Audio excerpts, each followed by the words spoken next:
আসসালামু আলাইকুম। আজকে এখন বেলা হয়ে গেছে, নাস্তা করেছি সেই খুব ভোরে। আমাদের আসলে অনেক সকালে যেহেতু ঘুম থেকে ওঠা হয়, নাস্তাটাও খুব ভোরেই সেরে ফেলি। আর সেই সঙ্গে রান্নাবান্নাও 12টা 12:30টার মধ্যে শেষ করে ফেলি, খুব বেশি আলসেমি না থাকলে। অনেক সময় এখন আসলে অনেক কাজ পড়ে থাকে, তারপরেও কেন যেন কাজ করতে ইচ্ছে করে না। এটা হয়তো সময়ের জন্য বা যাই হোক, যে কোনোভাবেই এই আলসেমিটা চলে আসে ইদানিং। আর সবচেয়ে বড় কথা মনে হয় তারাও নেই সেজন্য।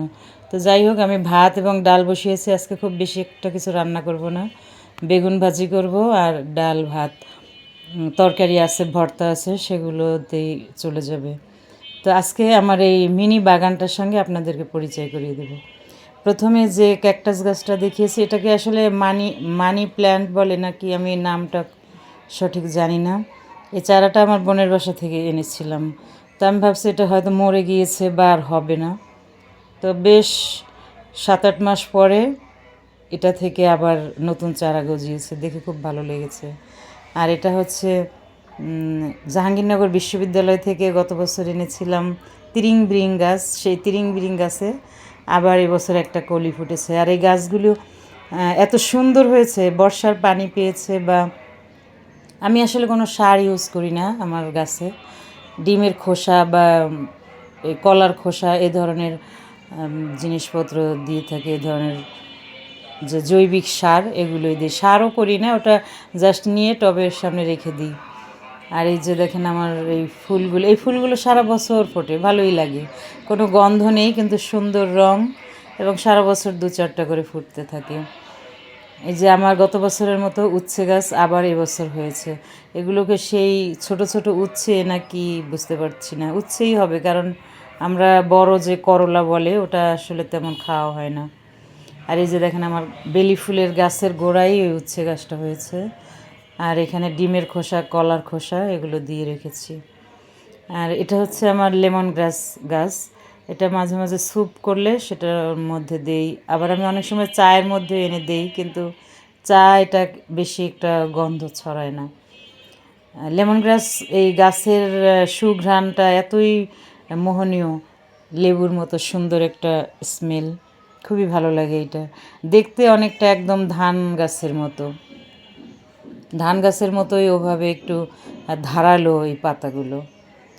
তো এই গাছের গোড়ায়ও এখানে মনে হয় এটা একটা বড়ইয়ের চারা হয়েছে, বড়ইয়ের চারা উঠেছে। আর এটা ওই যে নয়নতারা গাছের একটা চারা।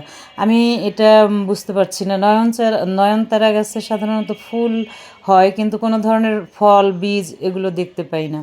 কিন্তু এক টব থেকে ওরা বিভিন্ন টবে কীভাবে যেন চারাগুলো ওঠে, নিজে নিজেই ওঠে। এই এখন যে গাছটায় অনেকগুলো ফুল ফুটছে, এটা আসলে অন্য গাছের অন্য টব থেকে এসেছে।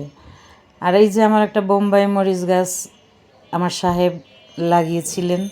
এটা এত এত ফুল এসেছিল, এখন গাছে কোনো ফুলও নেই, আর একটা ফলও ধরেনি, একটা মরিচও এই গাছ থেকে হয়নি। অনেক যত্ন করেছি, নিয়মিত পানি দিয়েছি, বা মাটিতে ডিমের খোসা, নারকেলের ছোবড়া এগুলো দিয়েছি, কিন্তু অনেক অনেক ফুল এসেছিল, একটা মরিচও হয়নি। এখন অনেকে বলেছিল আসলে স্প্রে করতে, কী যেন একটা মেডিসিন, আমি ওটা আনাও হয়নি আর দেওয়াও হয়নি। আর এই টবের মধ্যে এই যে দেখেন এখানে নারকেলের ছোবড়া দিয়েছি। নারকেলের ছোবড়াটা আসলে কেটে তারপরে মাটির নিচে দিতে হয়। আর এই যে পানির বটলের ভিতরে আমি এই ইয়েটা লাগিয়েছি, এটাও একটা মানি প্লান্টের ডাল এনে লাগিয়েছিলাম। আমার টবের অবস্থা এটাও এই তিরিং বিরিং গাছেরই চারা, কিন্তু এটা বেশি সুন্দর হয়নি। যেটা মাটিতে লাগিয়েছি ওই চারাটা বেশি সুন্দর হয়েছে। আজকে এই মুহূর্তে আকাশটা বেশ রৌদ্রোজ্জ্বল, এখন বাজে 12টা। তো খুব সুন্দর একটা ওয়েদার আজকে, অনেক দিন মেঘলা থাকার পরে। আর এই ফুল গাছটা, এটা ফুল ফোটে, সুন্দর একটা লম্বা সরু সবুজ রঙের ফুল ফোটে, আরও বড় হলে ফুটবে। এই চারাটাও আমি এখানে লাগাইনি, এটাও নিজে থেকে এখান থেকে হয়েছে।